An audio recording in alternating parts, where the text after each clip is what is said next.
Assalamualaikum warahmatullahi wabarakatuh. Hello everyone. Introduce myself. My name is Sarah Fibriani from Management Class 23B with NPM 234110003 from Technocrat University. So I will explain the material sampling methods and distribution. Inferential statistics. Drawing conclusions regarding the actual value of parameter are calculated based on the population based on sample calculations, so that the conclusion contains an element of uncertainty. This means that the conclusion can be right or wrong. This is because the data used is estimated data or from samples which contains errors in sampling or sampling error. Next, what is population versus sample? So population, the entire object that is the center of attention in statistics, Sugiono 2015, which gives rise to parameters or quantities that describe the characteristic of the population. Second, sample. A sample is a subset or part of population taken from a population. One finite population is a population whose elements are limited to size n.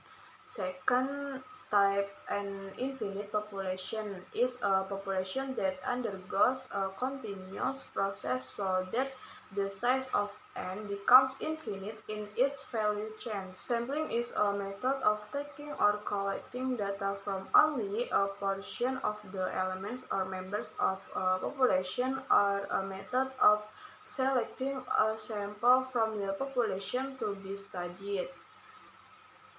A probability sample or a random sample is a sample that is selected in such a way that each member of the population has the same probability or opportunity to be included in the sample.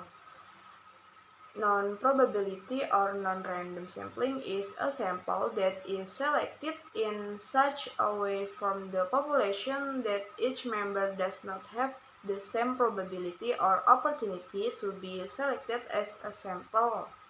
So in this method sampling, the sampling method is used to find out how many samples should be taken from a population to answer research questions.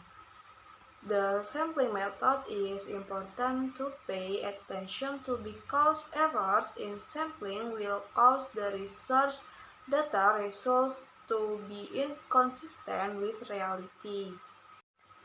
Next, what sampling theory? Sampling theory is based on the existence of mutually cancelling influence among members of the population, or also known as random sampling. In random sampling, selection is done randomly and ensures that each member of the population has an equal chance of being selected as a sample. Next, sampling technique. Sampling technique with replacement is a sampling method where each member of a population can be selected more than once. Sampling without replacement is a sampling method where each member of a population cannot be selected more than once. Sampel probabilitas atau probability sampling ini adalah suatu sampel yang dipilih sedemikian rupa dari populasi sehingga masing-masing anggota populasi memiliki probabilitas atau peluang yang sama untuk dijadikan sampel. Ini menurut pendapat Sugiono tahun 2014. Sedangkan sampel probabilities atau probability sampling adalah penarikan sampel acak atau acak sederhana atau simple random sampling. Yang kedua, penarikan sampel acak terstruktur atau stratified random sampling.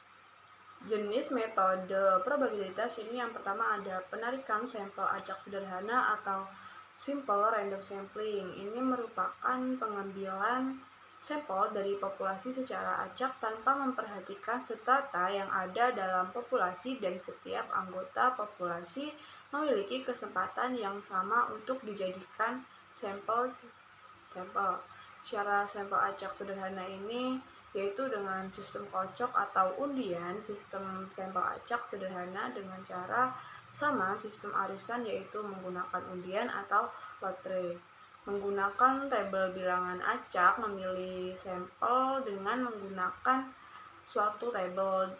Dalam penggunaannya ditentukan terlebih dahulu titik awal atau starting point. Yang kedua, penarikan sampel acak terstruktur atau stratified random sampling. Penarikan sampel acak terstruktur dilakukan dengan membagi anggota populasi dalam beberapa subkelompok yang disebut strata. Lalu suatu sampel dipilih dari masing-masing stratum. Yang ketiga ini preparation stratified random sampling. Didasarkan pada jumlah proporsi setiap stratum terhadap jumlah totalnya. Ini dapat merefleksikan secara lebih akurat parameter populasi daripada metode acak sederhana. Pada metode acak sederhana, apabila terdapat jumlah strata yang sangat kecil, maka tidak akan terambil pada metode acak sederhana. Dengan metode terstruktur, maka setiap strata memiliki jumlah minimal sehingga semua struktur dapat terwakili sehingga hasilnya lebih akurat. Sampel cluster. Pengambilan sampel ini dilakukan dengan mengambil beberapa klaster atau kelompok dari populasi. Metode ini sering dipandang sebagai cara yang lebih efisien bila populasi ini tersebar dalam geografis yang luas, atau non-probability sampling. Ini adalah suatu sampel yang dipilih sedemikian rupa dari populasi sehingga setiap anggota tidak memiliki probabilitas atau peluang yang sama untuk dijadikan sampel. Penarikan sampel sistematis atau systematic sampling. Ini penarikan dikatakan sampel sistematif apabila setiap unsur atau anggota dalam populasi ini disusun dengan cara tertentu secara alfabetis dari besar kecil atau sebaliknya. Kemudian ini dipilih titik awal secara acak, lalu setiap anggota ke K dari populasi dipilih sebagai sampel. Yang kedua ini ada penarikan sampel kuota dari jenis non-probability. Penarikan ini dikatakan sampel kuota apabila pengambilan sampel dari populasi yang mempunyai ciri-ciri tertentu sampai jumlah atau kuota yang diinginkan. Tujuannya adalah untuk memperbaiki keterwakilan seluruh komponen dalam populasi. Yang ketiga ini penarikan purposive convenience sampling, yaitu penarikan sampling berdasarkan keinginan peneliti sesuai dengan tujuan penelitian.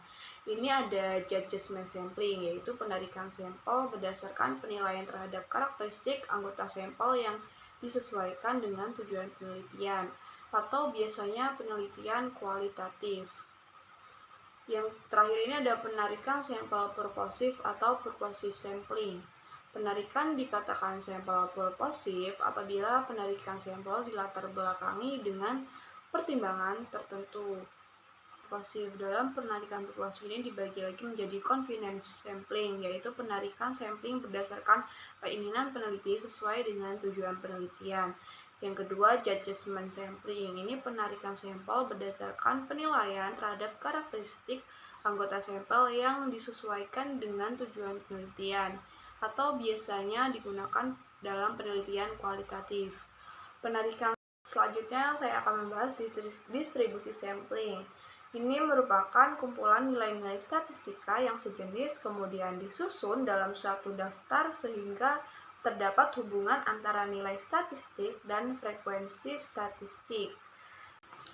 Jenis-jenis distribusi sampling ini ada distribusi sampling rata-rata, distribusi sampling proporsi, distribusi sampling selisih rata-rata, dan yang terakhir distribusi sampling selisih proporsi.